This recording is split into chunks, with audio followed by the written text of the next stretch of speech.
அனைவருக்கும் வணக்கம். ஔஷதம் சித்த மருத்துவ மையத்தின் சார்பாக உங்களின் மருத்துவர் டாக்டர் மு. கலைவாணன். இந்த பகுதியில் நம்ம என்ன பிரச்சனையை பற்றி பார்க்க போறோம்னா ஸ்டொமக் கேன்சர். நிறைய பேருக்கு இன்னைக்கு ஸ்டொமக் கேன்சர் பிரச்சனை வந்துகிட்டே இருக்கு. இந்த ஸ்டொமக் கேன்சரோட அடிப்படை காரணம் என்னன்னா வயிறு சார்ந்த பிரச்சனைங்க, செரிமான கோளாறு. இது ஏன் ஏற்படுது? செரிமான கோளாறு வந்தவங்களுக்கு எல்லாமே இந்த ஸ்டொமக் கேன்சர் வந்துருமான்னு கேட்டால் அப்படி கிடையாது. சில பேருக்கு ட்ரிங்க்ஸ் சாப்பிட்ற ஹேபிட் இருக்கும், ஸ்மோக் பண்ணுறது, இந்த பான் பராக் போடுறது, இந்த மாதிரி போதை வஸ்துக்களை அதிகமாக பயன்படுத்திக்கிட்டே வரான். ஒரு 10 வருஷம், 15 வருஷம், 20 வருஷம் இந்த மாதிரி தொடர்ந்து பயன்படுத்தும் போது அவங்க என்ன ஆகும்னா வயிறு பாதிக்கப்படுது. இப்போ இந்த ஸ்டொமக் கேன்சர் எப்படி உருவாகுதுன்னா ஒரு அல்சர் மாதிரி ஃபார்ம் ஆகும். இப்போ இந்த ஸ்டொமக்கோட உள் சுவர்ல எங்கேயாவது புண்ணு ஏற்படும். அப்புறம் கொஞ்ச நாள் அது ஆக ஆக கொஞ்சம் கொஞ்சமா டெவலப் ஆகிட்டு இந்த வயிற்றை சுத்தி இருக்கிற மற்ற உறுப்புகளும் பரவ ஆரம்பிக்கும். லிவரு, மண்ணீரல், மலக்குடல், சிறுகுடல், இந்த மாதிரி அந்த விஷயங்களுக்கு கொஞ்சம் கொஞ்சமா அந்த புண்ணு பரவி ஆரம்பிச்சு பெரிய பிரச்சனையை கொண்டு வரும். ஸ்டொமக் கேன்சரோட இது என்னன்னா, தொடக்க காலத்துல இது ஸ்டொமக் கேன்சர் கண்டறிய முடியாது. அதோட நோய் தீவிரமான பிறகுதான் இந்த மாதிரி ஸ்டொமக் கேன்சர் வந்திருக்கே நம்ம கண்டறிய முடியும். ஸ்டொமக் கேன்சரோட அறிகுறிகள் பார்த்தோம்னா வயிற்று வலி அதிகமா இருக்கும். பொதுவா சாப்பிட்டதுக்கு அப்புறம் வயிறு வலி அதிகமா இருக்கும். வாந்தி எடுத்த பிறகு வயிறு வலி நிற்கும். இந்த மாதிரி ஒரு சிம்டம்ஸ் இருக்கும். சில பேருக்கு இந்த செரிமான கோளாறு இருக்கிறதால கொஞ்சம் சாப்பிட்டாவே போதும்னு ஆயிடும். ஆனா பசி இருக்கும், சாப்பிட முடியாது. இந்த மாதிரி கண்டிஷன் இருக்கும். ஏப்பம் அதிகமா வரும், நெஞ்செரிச்சல் இருக்கும். செரிமான கோளாறுக்கு உண்டான அனைத்து அறிகுறிகளும் பார்த்தீங்கன்னா இந்த ஸ்டொமக் கேன்சர்ல இருக்கும். மலச்சிக்கல் இருக்கும், அவங்களுக்கு மோஷன் போற இடத்துல ரொம்ப எரிச்சலா இருக்கும். இந்த மாதிரி விஷயங்களும் அதிகமா நடக்கும். ஸோ இதுக்கு என்ன மாதிரி உணவுகள் எடுத்துக்கலாம்னா வெள்ளை பூசணி தொடர்ந்து எடுத்துக்கலாம். வெள்ளை பூசணி செரிமான பிரச்சனைக்கு ரொம்ப சூப்பரான ஒரு மெடிசன். அதை ஒரு 50 கிராம் அளவு கட் பண்ணிட்டு இந்த சுடுதண்ணியில கல்லுப்பு மஞ்சள் போட்டு வாஷ் பண்ணிட்டு எம்டி ஸ்டொமக்ல ஒரு 50 கிராம் அளவு நம்ம தொடர்ந்து எடுத்துக்கிட்டு வரலாம். இது ரொம்ப ஒரு நல்ல ஒரு ட்ரீட்மெண்ட்டா இருக்கும். இன்னொன்று ஒரு கஷாயம் இருக்கு இந்த ஸ்டொமக் கேன்சருக்கு. இந்த வேப்பிலை மிகச்சிறந்த மருந்தா இருக்கும். வேப்பிலையை கஷாயம் மாதிரி வச்சு குடிக்கலாம். அது ரொம்ப ரொம்ப பெஸ்டா வேலை செய்யும். அடுத்தது பார்த்தோம்னா நம்ம உணவுல ரொம்ப கவனமா இருக்கணும். இதெல்லாம் ரொம்ப ஈஸியா டைஜஸ்ட் ஆகிற உணவு அதெல்லாம் நம்ம எடுத்துக்கணும்.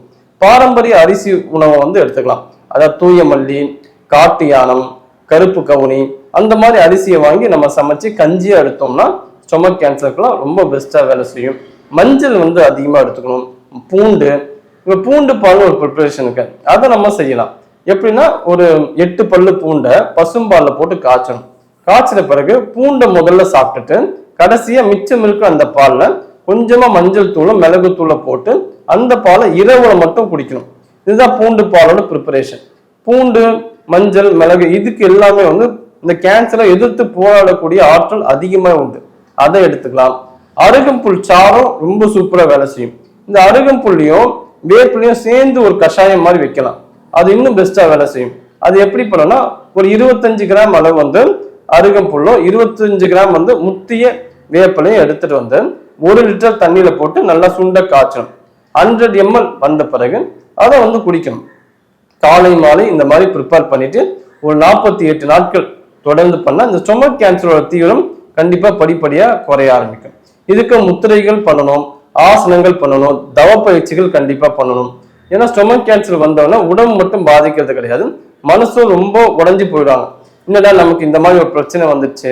இன்னைக்கு இருக்கிற காலகட்டம் எப்படி இருக்குன்னா யாரையும் பார்த்துக்கிற அளவுக்கு இன்னைக்கு யாருக்கும் பொறுமையும் இல்லை, டைமும் இல்லை, சூழ்நிலை அமையல.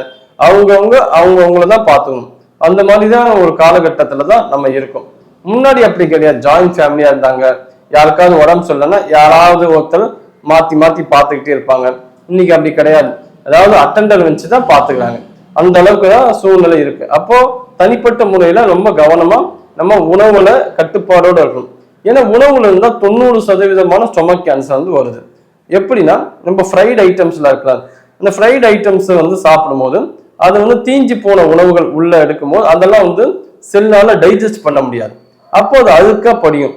எந்த உறுப்புகள் அந்த அழுக்கு அதிகமா படியுதோ அதுவே நாளடைவில் அந்த உறுப்புக்கான கேன்சரா மாறுது. ஸோ ஃப்ரைட் ஐட்டம்ஸ், எண்ணெயில் பொரிச்சது, வறுத்தது, அதை ரொம்ப குறைவா நம்ம எடுத்துக்கணும். எப்போது வேணா எடுத்துக்கலாம். ஆனா சில பேருக்கு வந்து இந்த ஆயில் ஐட்டம்ஸ் மேல ரொம்ப தீவிரமான ஒரு பக்தியாக இருக்கும். ஈவினிங் ஆனா சமோசா சாப்பிடுவாங்க, இந்த மாதிரி வேர்க்கடலையை கூட பாத்தீங்கன்னா வேர்க்கடலை அதிகமா எடுக்கும் போது வாயு பிரச்சனைகள் உண்டாக்கும். ஆனா இதே வந்து வெள்ளத்தோட சேர்ந்து வேர்க்கடலை பல்பியா சாப்பிடும் போது அந்த பிரச்சனை இருக்காது. இதெல்லாம் வந்து முன்னாடியே நமக்கு பேலன்ஸ் ஃபுட்டா நமக்கு முன்னோர்கள் கொடுத்துருக்காங்க. சாதாரணமா ஒரு வேர்க்கடலை பல்ஃபி தான் நினைப்போம், அது வந்து அவ்வளோ டெக்னாலஜிக்கு அவ்வளோ சூப்பரா இருக்கும். பேலன்ஸ் ஃபுட்டு வெறும்னே வேர்க்கடலை சாப்பிட்டா வாயுக்களை உண்டாக்கும், இதே வெள்ளத்தோட கலந்து சாப்பிட்டா வாயுக்கள் உருவாக்காது. இந்த ஒரு டெக்னாலஜி அப்போவே கண்டுபிடிச்சிருக்காங்க. ஸோ உணவுல ரொம்ப ரொம்ப நம்ம கவனமா இருக்கணும். அதே மாதிரி பால் சாப்பிடக்கூடாது, தயிர் சாப்பிடக்கூடாது, மோரா நம்ம சாப்பிடலாம், நெய் எடுத்துக்கலாம், ரொம்ப பெஸ்டா இருக்கும். ஏன்னா இந்த மாதிரி இந்த பால் ப்ராடக்ட்ஸ் எல்லாமே செரிமான கோளாறை வந்து கொண்டு வரும், சுவாச பிரச்சனைகளை கொண்டு வரும். சில நோய்கள் காரணமாக கூட இந்த ஸ்டொமக் கேன்சர் வரும். அப்போ மற்ற நோய்கள் தீவிரம் அடையாம நம்ம பார்த்துக்கணும். வேற என்ன பண்ணலாம், முத்திரைகள் பண்ணலாம். இதுக்கு வந்து வாயு முத்திரை ரொம்ப நல்லா வேலை செய்யும்.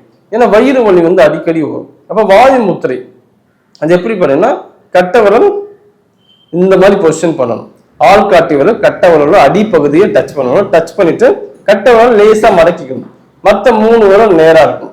இதுதான் வாயு முத்திரைக்கான செயல்முறை விளக்கம். இந்த முத்திரையை நம்ம சாதாரணமா மடி மேல வச்சுட்டு ஒரு 20 மினிட்ஸ் நீங்க செய்யலாம். எப்பெல்லாம் ஓய்வா இருக்கீங்களோ அப்பெல்லாம் நீங்க பண்ணுங்க, ரொம்ப பெஸ்டா இருக்கும். கவுன்சிலிங் வந்து கண்டிப்பா போகணும். ஏன்னா இந்த கண்டிஷன்ல என்ன ஆகுதுன்னா, ஸ்டொமக் கேன்சர் வந்து மனசளவுல ரொம்ப சோர்ந்து போயிடுறாங்க. என்ன நமக்கு இப்படி ஆயிடுச்சு, நம்ம லைஃபே முடிஞ்சதோ. அது எக்ஸ்ட்ரீமுக்கு சில பேர் வந்து பண்ணுவாங்க, சில பேர் சூசைட் அட்டம் கூட பண்ணுவாங்க. அப்படிலாம் பண்ண வேண்டிய அவசியமே கிடையாது. இன்னைக்கு இருக்கிற டெக்னாலஜி படி பார்த்தோம்னா எந்த ஒரு தீவிரமான நிலையில இருந்தாலும் அந்த லைஃப் டைமை வந்து இன்க்ரீஸ் பண்றதுக்கான நிறைய விஷயங்கள் இன்னைக்கு வந்தாச்சு. நம்ம சித்த மருத்துவத்திலையும் இதுக்கான நல்ல மருந்துகள் உண்டு. இதுக்கான மருந்துகள் வந்து ஆறுமுக செந்துரம், அமுக்குராச்சூரணம், தாலிசாதி வடகம், அதே போல வந்து சங்கு பருப்பம், சிலாசத்து பருப்பம், திரிவங்க பருப்பம், ஆறுமுக செந்துரத்து, அயச்செந்தூரம், இந்த மாதிரி பல விதமான மருந்துகள் உண்டு, பற்பங்கள் உண்டு, செந்தூரம் உண்டு, லேகியங்கள் உண்டு, இதுக்கான தைலங்கள் உண்டு. இந்த மாதிரி நிறைய விஷயங்கள் சித்த மருத்துவத்துல உண்டு. அதை வந்து நோய் எப்படி தீவிரம் அடைஞ்சிருக்கு, நோயாளியோட கண்டிஷன் எப்படி இருக்கு, அவங்க நாடி நிலை என்ன, வாத பித்த கபம் எந்த அளவுக்கு உயர்ந்திருக்கு, எது வந்து அதிகமா டாமினேட் பண்ணுது, இந்த மாதிரி பல விஷயங்களை வந்து நம்ம டயக்னோஸ் பண்ணி அவங்களுக்கான சித்த மருந்துகளை வந்து கொடுக்கப்படுது. அதே போல ஒவ்வொருத்தருக்கும் அனுமானம் வந்து மாறும். இன்னைக்கு நிறைய பேர் என்ன பண்றாங்கன்னா, சில புத்தகங்களை படிச்சு அதுக்கேற்ற மாதிரி அவங்களே வந்து மருந்தெல்லாம் செஞ்சு சாப்பிடுறாங்க. இது வந்து தவறான போக்கு. நீங்க வந்து சரியான ஒரு சித்த மருத்துவரை அணுகி என்ன மருந்து சாப்பிடணும், எப்படி எடுத்துக்கணும், அதை மாதிரி நம்ம வந்து கன்சல்ட் பண்ணி சாப்பிடுறது ரொம்ப ரொம்ப நல்லது. இது வந்து ஸ்டொமக் கேன்சரை வந்து குறைக்க உதவும்.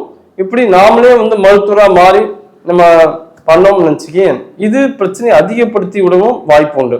ஏன்னா நிறைய பேர் வந்து இன்னைக்கு பாதி டாக்டரா இருக்காங்க. ஸோ அவங்க தேவையில்லாத விஷயங்களை நமக்கு சொல்றது, அதை நம்ம ஃபாலோ பண்ணும்போது அது நம்ம உடம்ப வந்து பாதிக்குது. இந்த மாதிரி பல விஷயங்கள் வந்து இதுல உண்டு. ஸோ அதெல்லாம் தவறான பாதையில போகாம சரியான மருத்துவர் அணுகி என்ன பிரச்சனையோ அதுக்கேற்ற மாதிரி நம்ம போய்க்கலாம்.